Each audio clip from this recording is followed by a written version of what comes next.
On the evening of August 24th, 2019, a call comes into 911.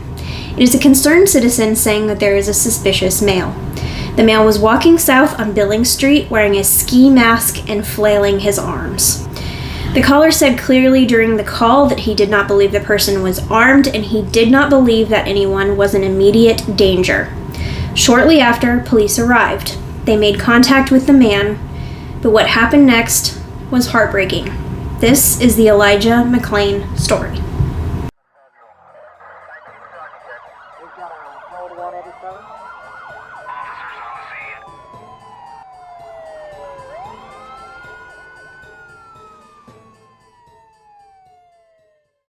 Some of my content has mention of extreme violence, sexual assault, and or other triggering content.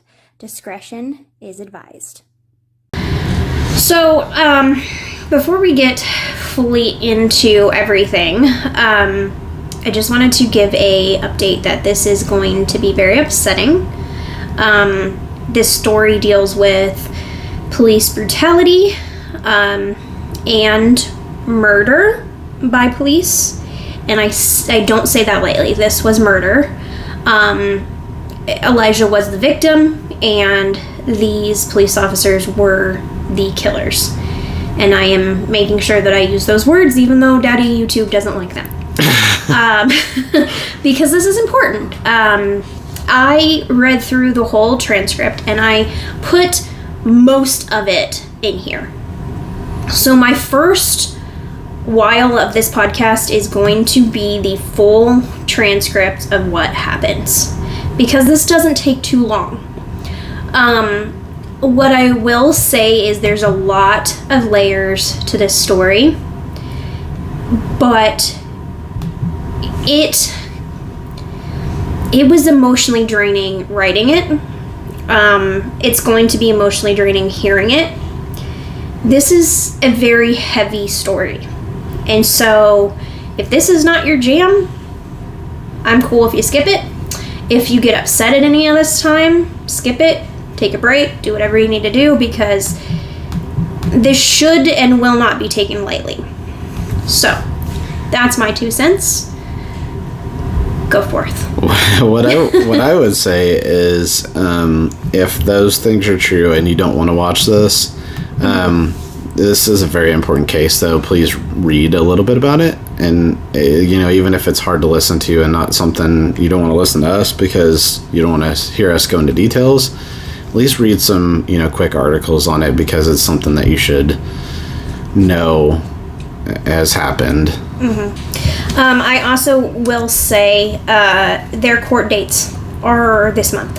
Okay. I did not know that writing this. Right. It just kind of aligned with that. But I think that it's really important that we do pay attention to those court dates, because this is kind of a make or break in our law system as well. And I just think it's really important. Basically, the accountability. Like with I'm trying to remember I feel like the police officer's name was Derek Chauvin, but the police officer that actually did get charged. George Floyd, thank you. Yeah. And it was Derek Kavanaugh. Yeah, and he actually did get held accountable-ish. But we can get there when we get there. But the point is, that's one of the few times that something like this has happened and there was some accountability. So let's hope for more. The trials, just so you guys know before we dive into this, 2 of them are going to begin around September 18th. Now, may not be when it happens, and the other one is set for October 16th. So that is coming up, and just so you know, to pay attention to those things. So literally after we record, a week or 2 weeks after we record. I also wanted to say that we are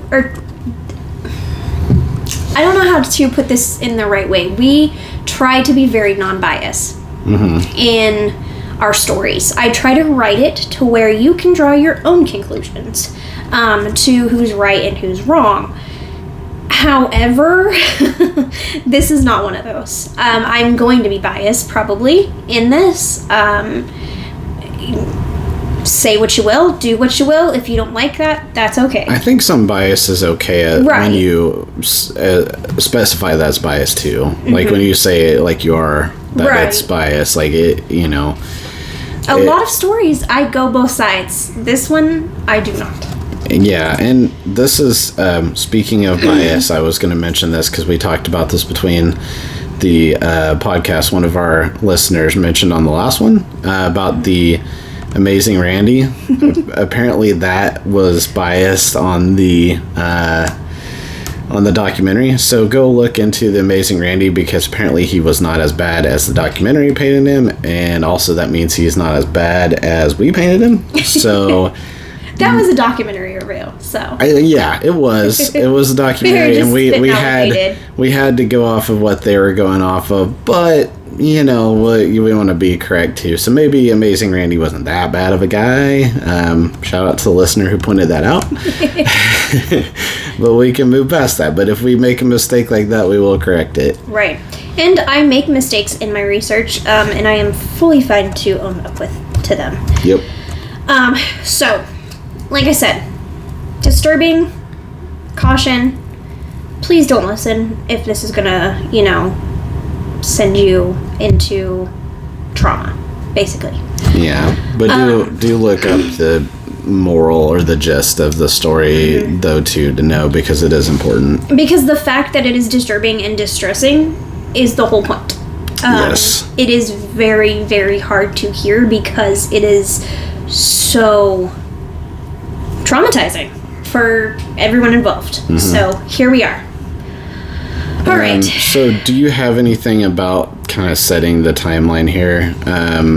Because, and the reason why I bring this up is this was right around COVID, right? Yes. Okay. This was like right around lockdown period times, right? Yes.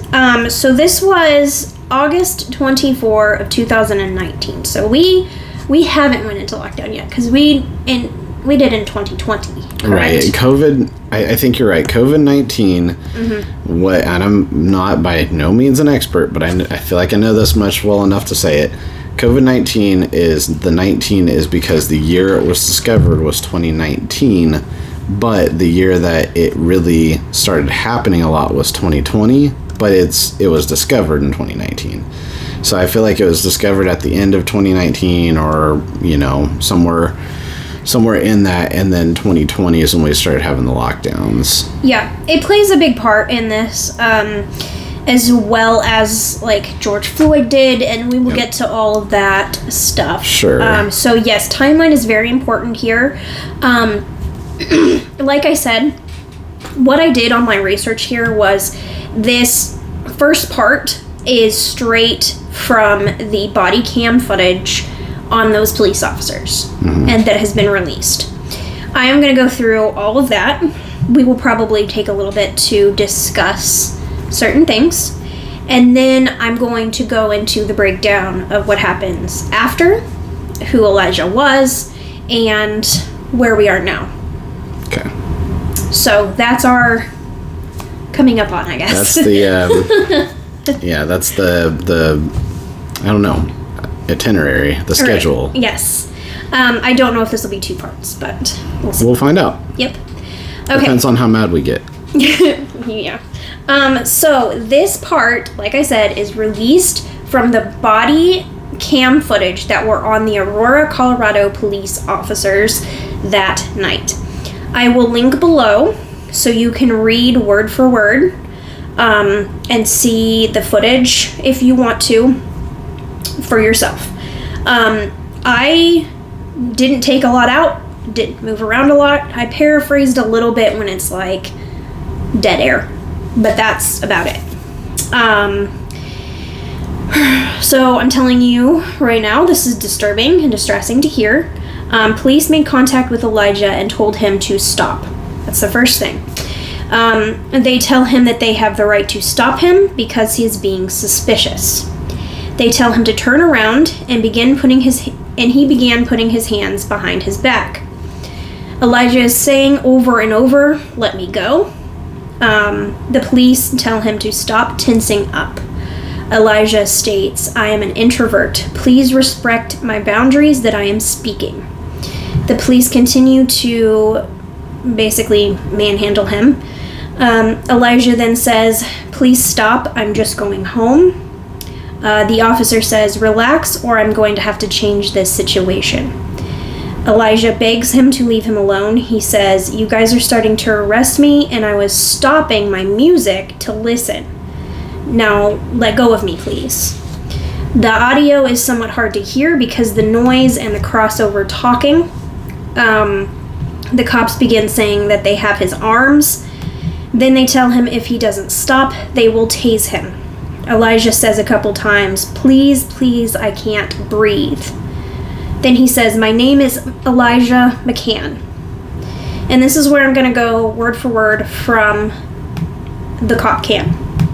So we have cop 2. We have to use carotid. That is the restraints that are performed by compressing the sides of the neck to restrict blood flow from the brain and render a person unconscious. I didn't know that. At the time, this hold was legal for cops to perform. So, Elijah Mcclain says, "That's all I was doing. I was just going home. I'm just different. That's all. That's all I was doing." Cop 2, "He reached for your gun, dude." Elijah, "I'm so sorry. I have no gun. I don't do that stuff. I don't do any fighting. Why would you taser me? I don't do drugs. I don't kill flies.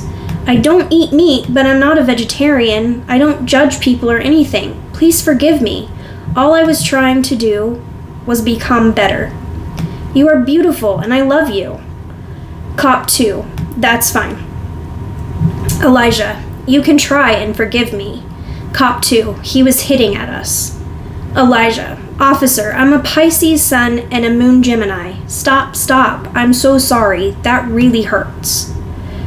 The officers at this time was saying things between them. Nothing of big importance, just kind of chitter chatter. The paramedics came, and in response to the officers saying that Elijah went for a gun, Elijah says, "Yeah, I'm sorry. I wasn't trying to do that. I just can't breathe directly because... ... Cop 2, "What kind of drugs did you take tonight?" Elijah, "Weed." Cop 1, "Got to throw up, dude?" Elijah, "Yeah." Cop 1, "Throw up right there, okay? Don't throw up on me." Cop 2, "He started to kind of walk from us, so these two wrapped him up, and in the midst of wrapping him up, pushed him against the wall right there. He reached for a gun, dude, so..." Elijah, "Fuck, I can't get up. Fuck. Another person. He'd got a mask on his face, he was acting kind of weird, nothing really criminal. My officers go to pick up contact with him. He started acting crazy, and he attacked me." Cop 1, he even ended up trying to put I think it's cartridge hold on the guy. That hold, basically. Yeah. And actually, and then he trails off. Elijah, "Please." Cop 1, "Well, stop fighting us." Cop 2, "Stop fighting us." Speaker 4, we put that hold on him to put him out. They were able to put handcuffs. We're still struggling with him. I have fire on scene. Elijah, "Please help me." Cop 2, "So when the ambulance gets here, we're going to go ahead and give him some ketamine." This was at 17:12, so they had been in contact with him for 17 minutes. So he was walking away from us. This is the cop. He did this, like, "Hey, dude, just relax" thing. He was saying things that didn't make sense, like, all over kind of crazy, so we take him down. We take him down in the grass because it's right there by the rocks. Cop 3, "Okay." Cop 2, and then he starts going even crazier, so we cornered him against the wall. Cop 3, "What was he doing acting crazy?" Cop 2, "He's saying stuff like holding his arms in and, like, I don't remember exactly what he was saying, but just acting really strange." Cop 1, "Yeah, can you draw 5 millimeters of ketamine?" Paramedic, Yeah. This is now 18 minutes after the 911 call started. Cop 2. Put his arm down here and I can throw my knee right on his tricep. Then he can't move. Can I stop you for just 1 second? I wanted to let you read through it, but I had one question about what you said. Mm-hmm. You said the cop asked the paramedic to draw 5 millimeters of ketamine? Yes. Why? So that's something I just want to draw attention to. I don't know why the cop is telling the paramedic what to do with the medicine. Maybe I don't understand that very well, but I feel like that's the paramedic's call. It is supposed to be. Okay, we can move on from it, but I just wanted to point that out because I felt weird hearing that. So go ahead and keep going though. Okay, so Cop 2 says, put his arm down here and I can throw my knee right on his tricep. Then he can't move. Make sure he can breathe. Keep him on his side. Elijah, okay, I'm okay. Then the last word stated by Elijah Mcclain was reportedly, I can't breathe.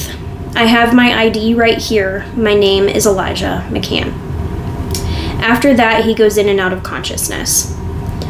Cop 1. So when the ambulance gets him here, we're going to go ahead and give him some ketamine.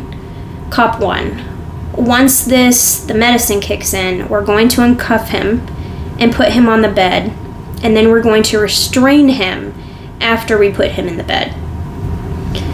Then the speaker 4 says, well, is he in custody or will he be there by the hospital staff?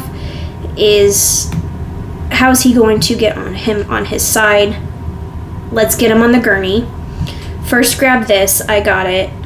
This is the last of what we have from the body cam footage. The whole interaction was 25 minutes. So that's them putting him in the ambulance. Yeah. They did administer ketamine. That's very important. And the amount of ketamine that they did, which I say... The 5 millimeters, yeah. Yeah.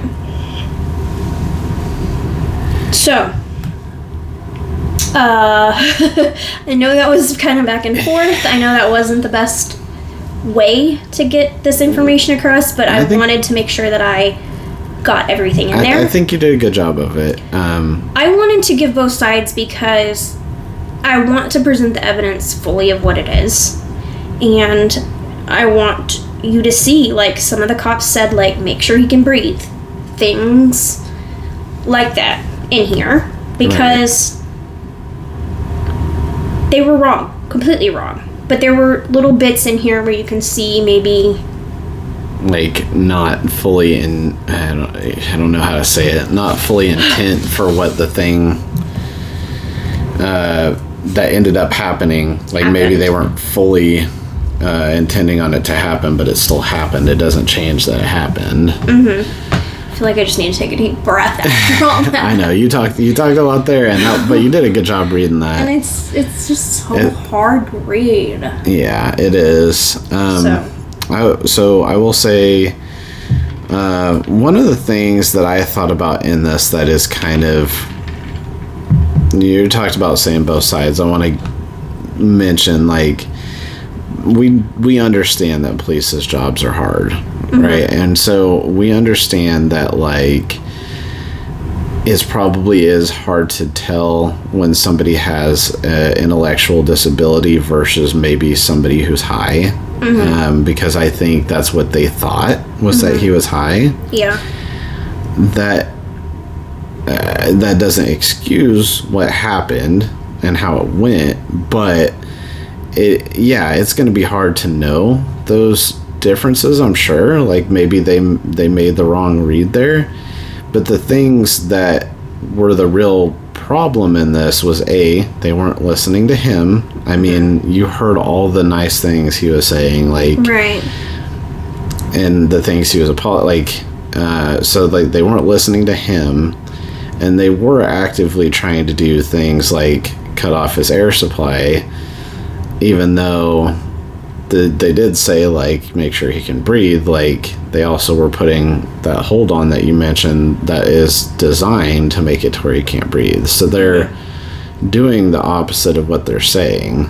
Right. So there's a lot of contradictions in this. There is. Of like what is happening versus what is being said at some points. Right.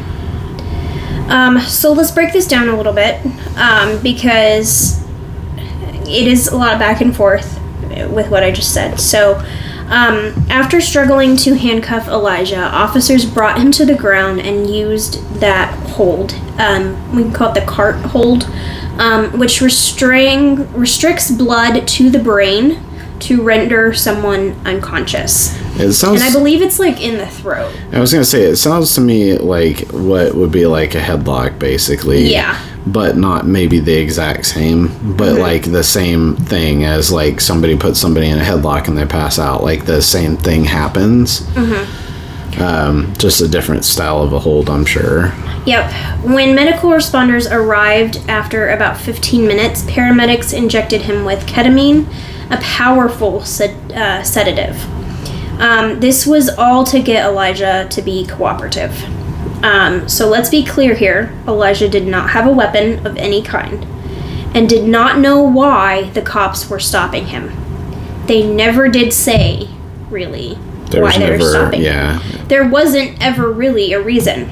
Other than he just had a black mask on, right? Or a mask on. It didn't say if it was a black mask. It's basically like one of the ski masks. That's what I was picturing. I don't remember if I got that from one of the previous stories or if you did mention it earlier. Yeah.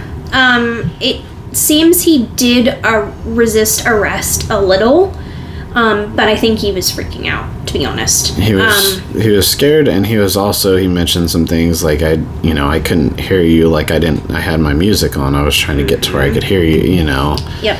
He did tell them that he did not have a gun and preferred his own space. He also told them he was different. Not that he had to do that. Yeah. Just to be clear. I am saying the straight facts, and we will get into all the stuff. So Elijah briefly passed out and vomited a couple of times during this whole arrest. Which they probably blamed on the weed, basically, from what he said earlier. Right. When paramedics arrived at the scene, they diagnosed Elijah with excited delirium, meaning that they thought he was exhibiting superhuman strength. Without talking to him or physically touching him, they injected him with 500 milligrams of ketamine, a dose that would have been slightly too much for a 200-pound person. However, Elijah weighed 143 pounds. I don't know that's confusing to me. Didn't we say earlier it was like 5 milligrams? Was it they're supposed to do? Well, he said, will you do 5? They asked, the cop was talking and he said 5, so I don't know if like the person did more. Yeah, maybe. If there was miscommunication. Well, yeah, that's a good point too. Like, he's not the one usually doing the doses, right. So like he could have just said a number. Right. So shortly after Elijah was loaded into the ambulance, the paramedics discovered that he had no pulse and was not breathing. He went into cardiac arrest while being transported to the hospital. Doctors and nurses worked hard to save Elijah's life. 3 days after the incident, Elijah was declared brain dead. The family had to make the hardest decision on what to do now. The best for Elijah was just to let him go. He would never have a regular life at this point. Elijah lived 3 more days after being taken off life support. On August 30th, Elijah died at the age of 23. And that's obviously hard to hear. Yeah. I don't even really know what to say at that, but I guess on the front of, the brain dead piece, when they do that, it's basically they're not going to pull someone off of life support unless there's no hope of recovery. And so that's likely what was happening there, is that there was not even just like saying that there's no hope of returning to normal, but like that there was probably no hope of him even being able to move again. Right. So yeah. This is all very, very hard to hear. But when you know a little bit more about Elijah, it gets really hard. And this is probably where I haven't heard as much, but I already kind of felt that because of the things he was saying, like when he was being restrained. And I remember that at the time too, as you know, the things he was saying just didn't match up with what was being done to restrain him, and yeah. Elijah was the kindest man you would ever come across. He worked as a massage therapist, and his clients loved him. He was self-taught in guitar and violin, and you know how hard self-teaching yourself an instrument is. Yeah, I've tried to teach myself guitar forever, and it's hard, really hard. He loved animals, and he volunteered to play the violin for stray cats at the shelter because he believed that the music helped soothe them. Aww. So he would go to the shelter and play violin for them. Yeah. Elijah was different, but like we all are. Right. That's the beauty of being human. You get to be many different things, and that's okay. But he was such a gentle soul. He didn't like surprises or people touching him. Yeah. Those were things that just he didn't care for. And many people have wondered if Elijah was on the autism spectrum. His mother says that there was no official diagnosis, but professionals say that his behavior was consistent with someone on the spectrum. And I want to clarify something I said earlier. I mentioned intellectual disabilities earlier. I think that was something that I had heard that he had, and people could potentially say being on the spectrum, they could call it that. I feel like that's something I had heard, but if I misspoke and that's not the case, that's my bad. I apologize for that. I just that's something I had heard, so now kind of hearing this, I'm like, I hope I didn't misspeak earlier and mislabel him. Yeah, I mean, we don't really know. I think he wasn't diagnosed with a lot of things. I think a lot of people were just like, oh, he's just a super cool, different person. Yeah. Which happens a lot. You don't always get diagnosed, and that's okay. Right. So some of the common signs of people that are on the autism spectrum is difficulty interpreting what others are thinking or feeling, trouble interpreting facial expressions, body language, or social cues, also difficulty regulating emotion, lack of emotional control, and sensitivity to light, sounds, and crowds. Which is kind of where I was thinking with you saying didn't like surprises, like that. Those kind of go hand in hand if that's the case, or why some people might think that maybe he, could have been on that, So tell me this: if you were walking home from a convenience store, I think they said he was just buying some tea. Like, literally just some tea. He was wearing a ski mask because he had a disorder with keeping himself warm. So he wore a lot of layers. Right, and this was Colorado, and... And he's a pretty thin guy. It was September, so, like, it's not winter, but also, if he has an issue keeping himself warm, plus September's starting to get fall, I mean, that's not crazy, you know? So he's walking home, he's got his earbuds in, he's got his mask on, probably a jacket, and then you're just walking and all of a sudden cops are putting their hands on you.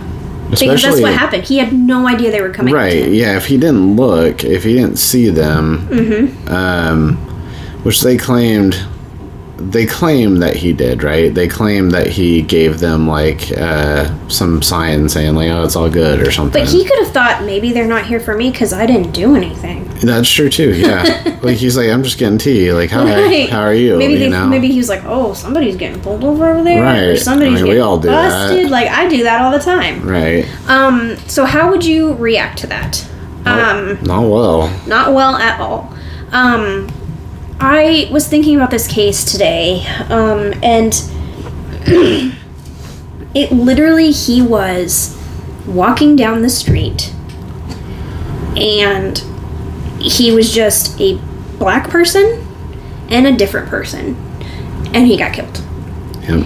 And I just don't think that me being white and not on the spectrum or not in his shoes, I know the gravity of that. Like, people always say, like, with women, like, men will never understand why we have to, like, walk through a parking lot with our key in our knuckle, you know? They're never gonna get that. Right. Because that's just something we do instinctively.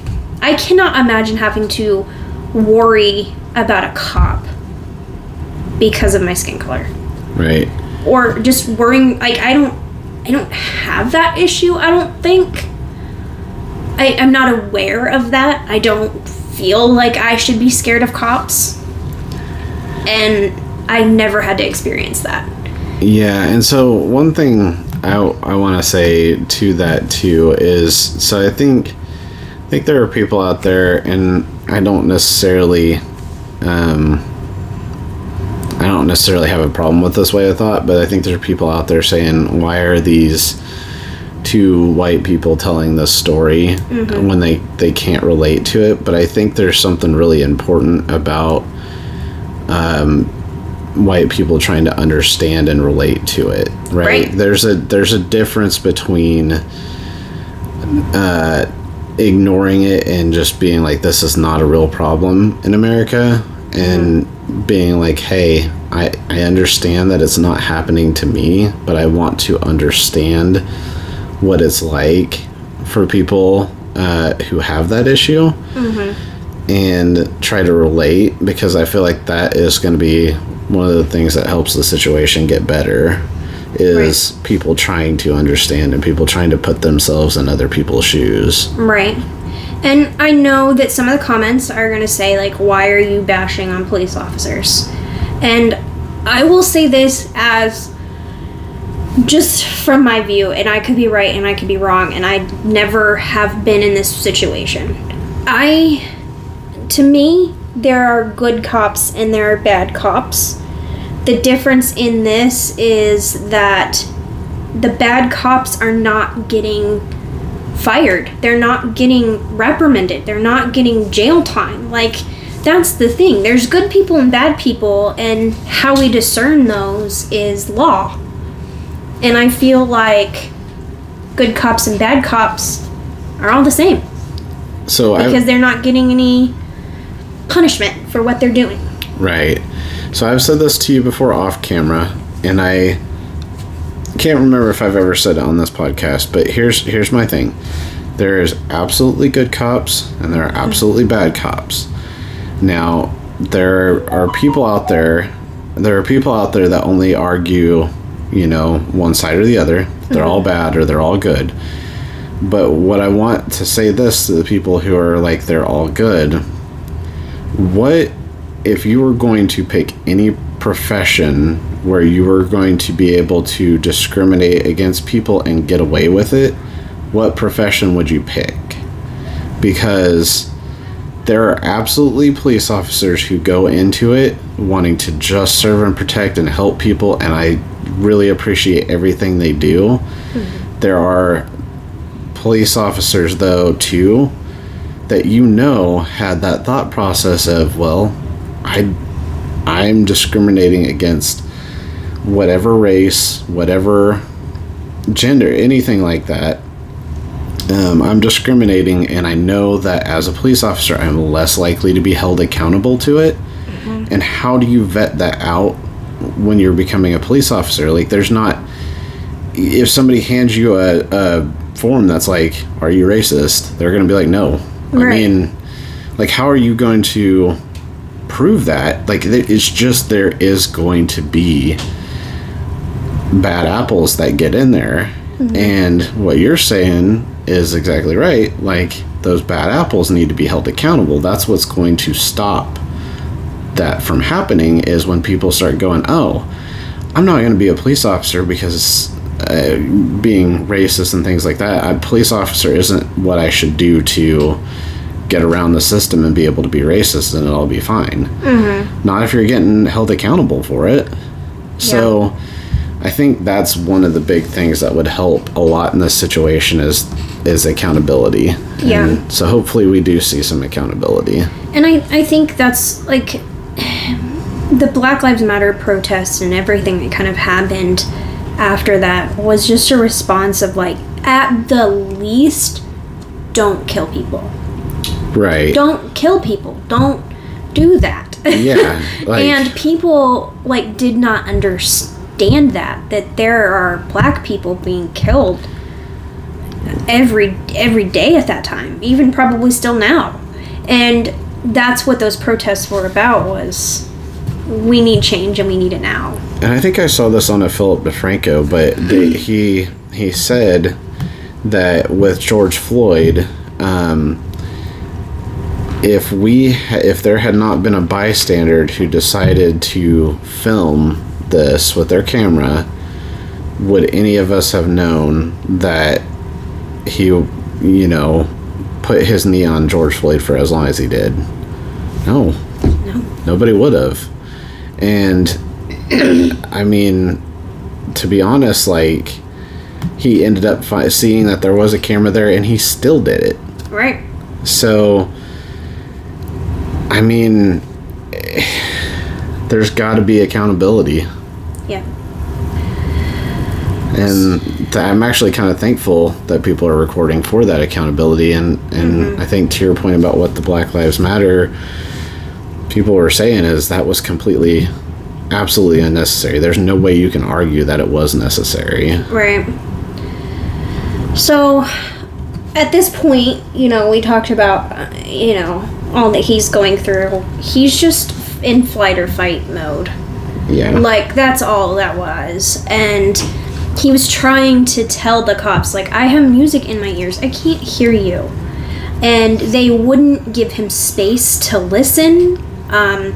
Because, like, what I envisioned in this is, like, he has his earbuds in, he has the ski mask on. So when they come up and they're like, put your hands behind your back, he's trying to, like, he can't hear them either. Yeah. Like, he is just in full disadvantage, and they are just manhandling him, throwing him on the ground, and he's like, I didn't do anything. And this happened, I don't remember I think it was previous to this, right? But you kind of had, focused a lot on the deaf community and things like that, and there was, I don't remember the details. It's something that you might have to link or something, but I know there was a deaf person that ended up being killed by the police because he couldn't comply with commands. Mm-hmm. But he's deaf. Like, he can't hear the commands. Mm-hmm. And I remember the deaf community was so hurt by that, because they're like, this could be any of us. Right. Like, what? You got to have a better system. Mm-hmm. And the same kind of goes for this too. Okay, guys, so I think right here is a good place where we're going to stop, and we'll be back for part 2.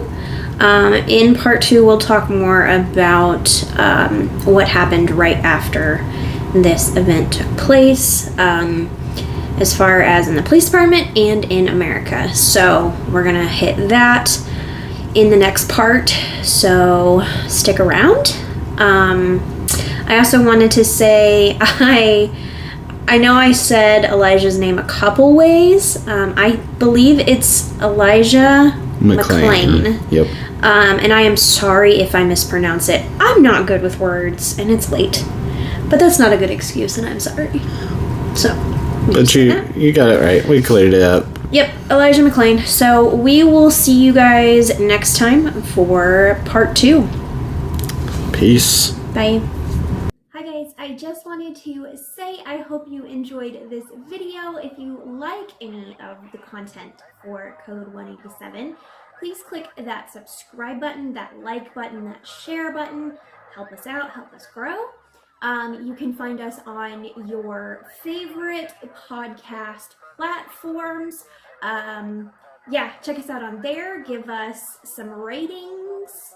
Tell us what you think. We're also across every social media on Code 187. So we're on TikTok, Instagram, Twitter, Facebook. I think that's it. And of course, YouTube. So please subscribe if you like our content and spread the word. We'll see you guys next time. Bye.